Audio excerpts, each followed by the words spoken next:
Bom dia, irmãos queridos, nesta quarta-feira, dia 28 de agosto. Bom dia, queridos irmãos e irmãs. Vamos hoje juntos meditar a segunda carta de São Paulo aos Tessalonicenses, capítulo 3, versículos de 7 a 12. Quem não trabalha, nem coma. Ordenamos e exortamos a trabalhar e a comer com tranquilidade o próprio pão. Nos primeiros tempos da igreja, havia alguns cristãos que pensavam: Jesus está voltando, não precisa mais trabalhar, e passavam a vida tagarelando e criando confusão. São Paulo explica com clareza que quem não trabalha não é nem homem nem cristão.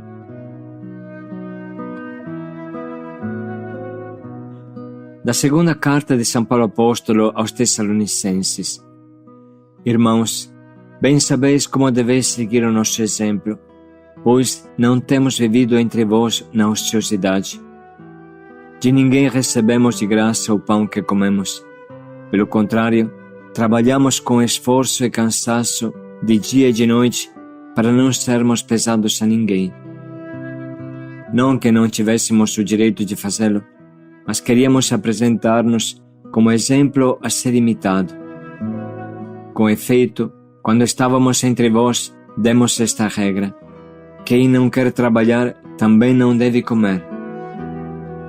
Ora, ouvimos dizer que entre vós há alguns que vivem à toa, muito ocupados e não fazem nada. Em nome do Senhor Jesus Cristo, ordenamos e exortamos a estas pessoas que, trabalhando, comam na tranquilidade o seu próprio pão. Palavra do Senhor. Graças a Deus. A carta aos Tessalonicenses é provavelmente o primeiro escrito do Novo Testamento, datada no ano 51, ou seja, cerca de 20 anos depois da morte e ressurreição de Jesus. São Paulo está no começo de suas longas viagens missionárias e é possível perceber, a partir desta carta, qual era o modo de São Paulo se sustentar, o seu ganha-pão, antes de se dedicar inteiramente à pregação do Evangelho.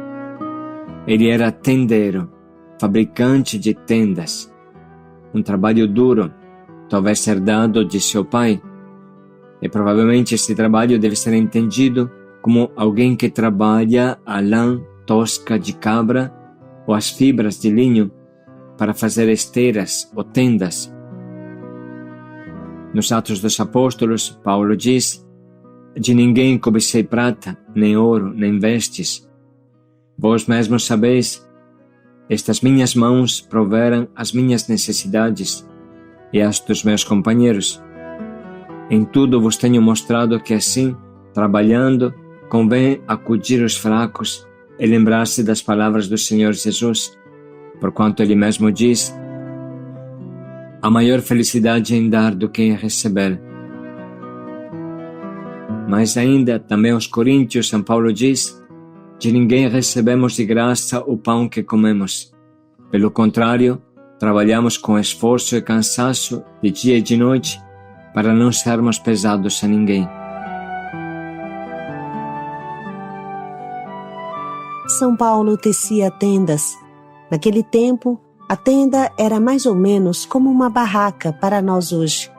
Talvez uma barraca um pouco mais organizada e robusta do que aquelas de hoje.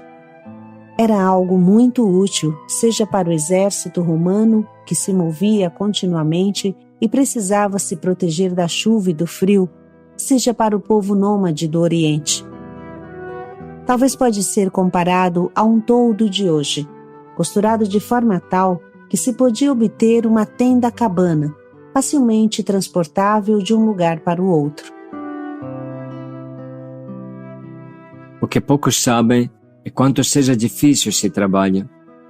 Dizem os historiógrafos e arqueólogos que as tendas eram provavelmente feitas com um tecido de pelo de cabra chamado cilicium, rígido, difícil para ser cortado e costurado.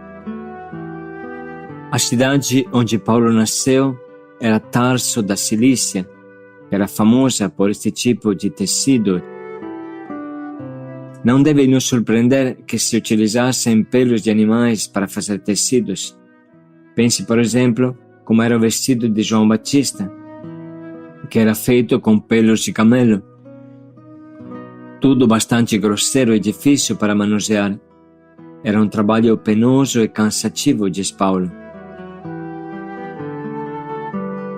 Tratar esses pelos de cabra de forma tal que criassem um tecido era um processo difícil, sujo, fedorento, mas Paulo se aplicava incansavelmente para que lhe sobrasse tempo para a evangelização.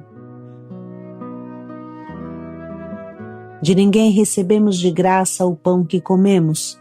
Pelo contrário, enfrentamos um trabalho penoso e cansativo, de noite e de dia, para não sermos pesados a nenhum de vós. São Paulo tem o orgulho de dizer que ele sempre soube cuidar de si mesmo.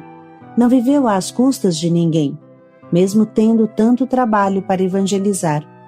Trabalhava à noite e evangelizava de dia. Paulo, com exemplo e a palavra, diz claramente que para ser cristão precisa ser homem. A fé não é feita para pessoas que vivem de forma desordenada e preguiçosa. São Paulo fala claro: ora ouvimos dizer que entre vós há alguns que vivem à toa, muito ocupados sem nada fazer, tagarelando.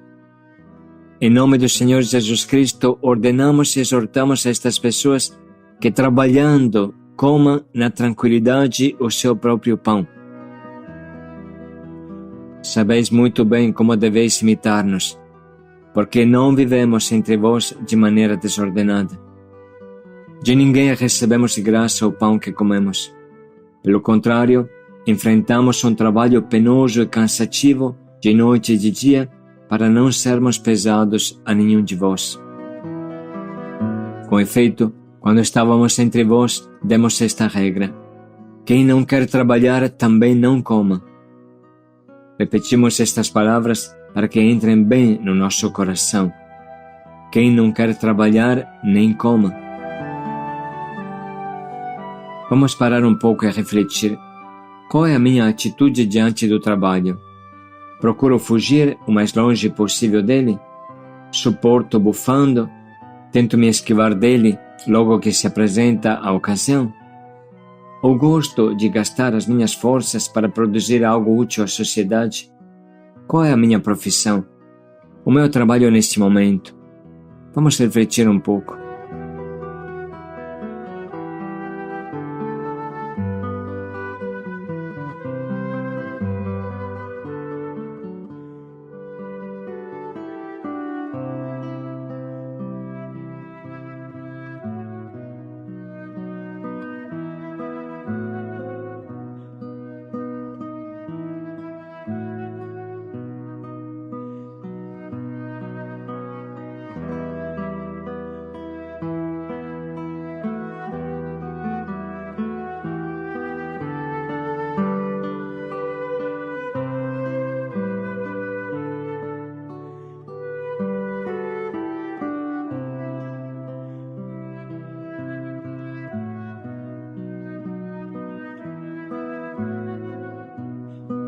O cristão não é um à toa. Todo cristão é um trabalhador respeitado. Podemos dizer que se uma pessoa não for um trabalhador respeitado, nem cristão é. Quem não trabalha não passa de um parasita da sociedade. Não estamos falando de carteira assinada, mas de operosidade, desejo de produzir coisas boas. Estar desempregado não dá a ninguém o direito de viver à toa.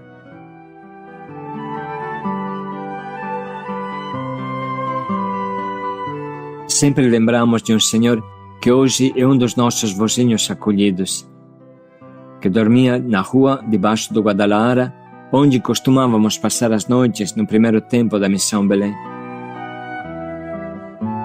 Logo que ele levantava de manhã, pegava uma vassoura e começava a varrer o asfalto debaixo do viaduto. depois varria às suas perto. Ninguém o obrigava a fazer isso, nem ganhava nada com este trabalho, mas ele fazia isso o dia inteiro.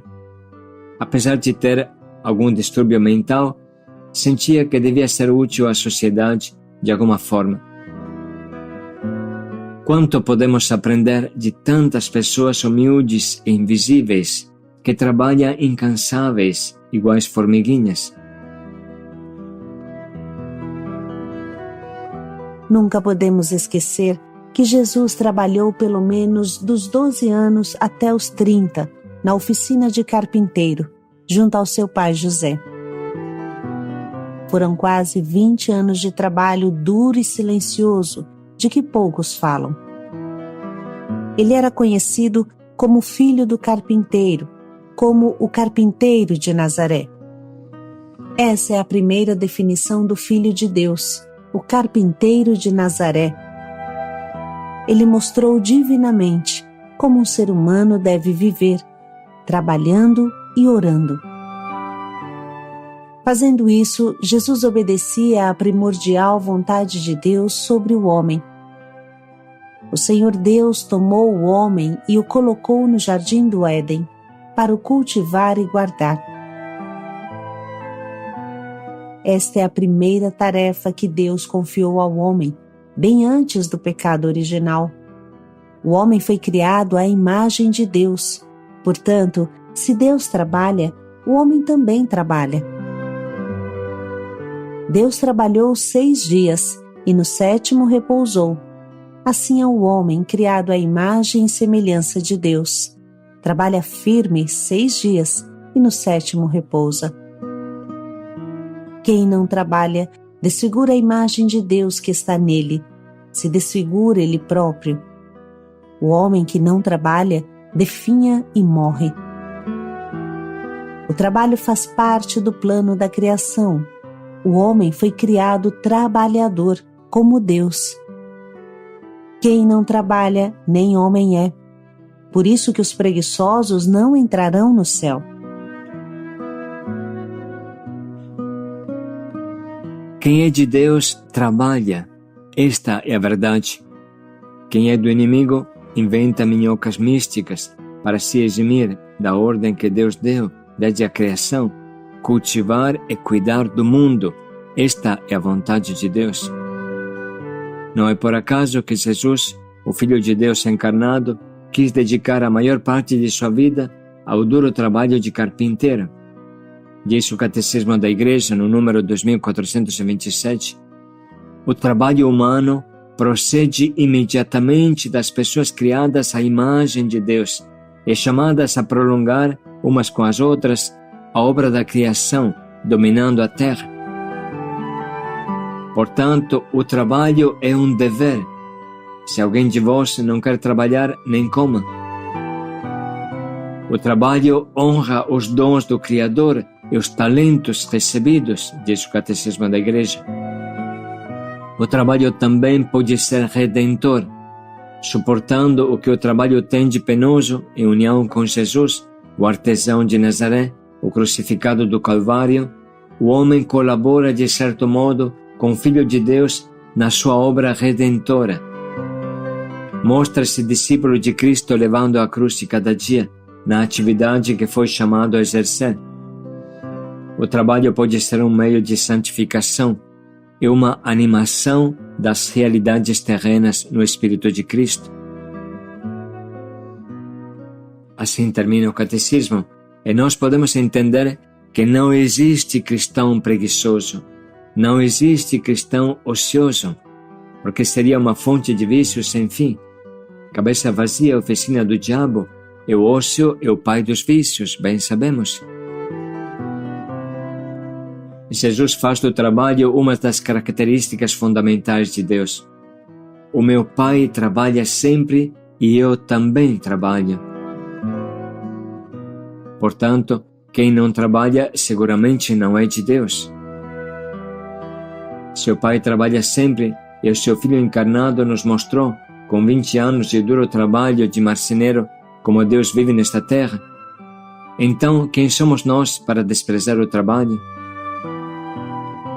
Se esquivar do trabalho com raciocínios místicos leva a se tornar baratas tontas espirituais, que vivem de turismo espiritual, de uma emoção para outra, de uma igreja para outra.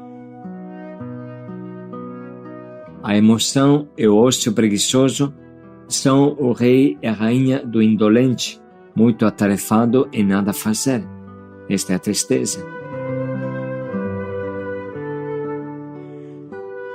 São Paulo nos alerta: o cristão, o evangelizador, se caracterizam pelo trabalho. Trabalho sério, responsável, espontâneo. O cristão não é movido a toque não, mas ativo, cheio de iniciativa, empreendedor. O cristão dá o sangue no trabalho porque está consciente de que o trabalho constrói a sociedade, o bem comum. Pense um pouco em todos os médicos e enfermeiros que ficaram em primeira linha da pandemia. Pense nos médicos sem fronteira. Um médico não arrisca a vida pelo salário, mas para salvar vidas. Ser médico é uma vocação, mais do que um trabalho. O dinheiro não basta para exercer bem a nossa profissão. Trabalho e vocação coincidem para nós cristãos, porque só é possível viver bem a vocação dentro do trabalho operoso, e quem não produz não é digno de pregar. É verdade que os leigos têm o direito e o dever de anunciar o Evangelho, de congregar o povo de Deus, pelo seu sacerdócio régio, mas tudo isso seria uma blasfêmia se eles não brilhassem em sua profissão, se não fossem respeitados pela sua seriedade e produtividade. Esse é o caminho comum de todos os fiéis leigos, que com seu trabalho santificam o mundo. O banco do marceneiro é o altar do trabalhador, chamado a santificar o mundo com suas mãos calejadas e o suor do seu rosto.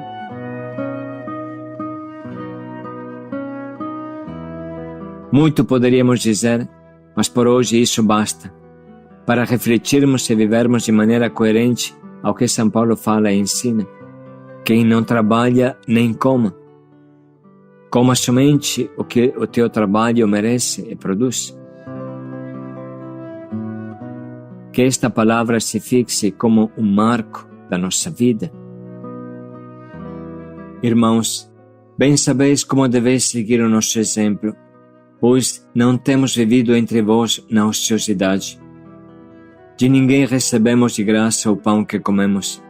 Pelo contrário, trabalhamos com esforço e cansaço de dia e de noite para não sermos pesados a ninguém. Não que não tivéssemos o direito de fazê-lo, mas queríamos apresentar-nos como exemplo a ser imitado.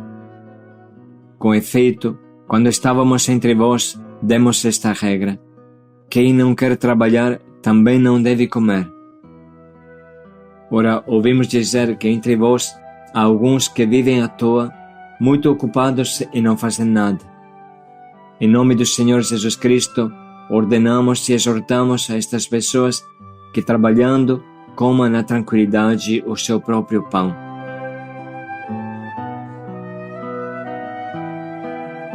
Vamos dedicar um minuto para anotar as frases que mais falam ao nosso coração.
estamos prontos agora para escolher um propósito que guie o nosso dia e a nossa vida inteira.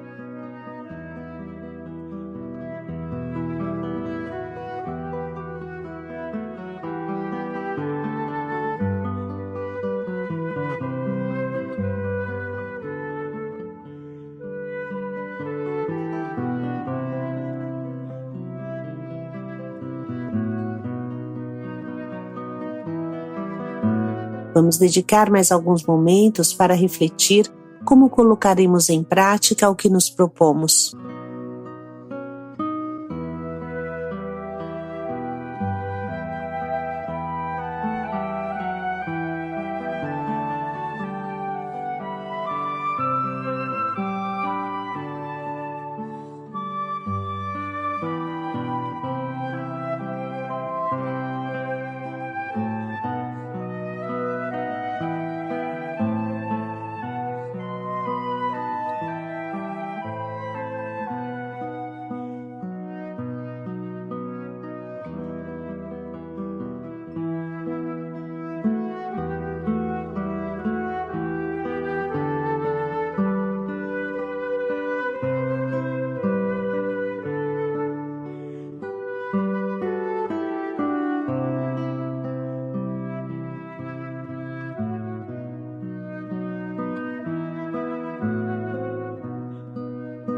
A nossa vida de cristãos é trabalho e oração.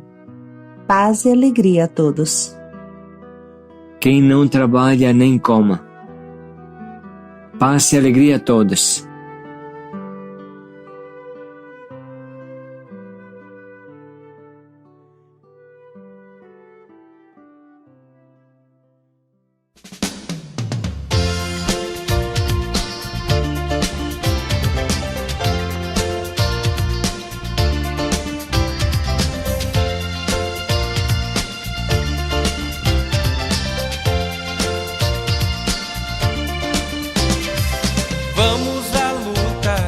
Trabalho e oração, multiplicar nossos talentos, assumir nossa missão, pôr a mão no arado, sem jamais olhar atrás, e construir o reino da justiça e da paz. Trabalhar e rezar, oh, oh, oh, oh, oh. Rezar e trabalhar, oh, oh, oh, oh, oh. Trabalhar e rezar, oh, oh, oh, oh, oh. Trabalhar, oh, oh, oh, oh,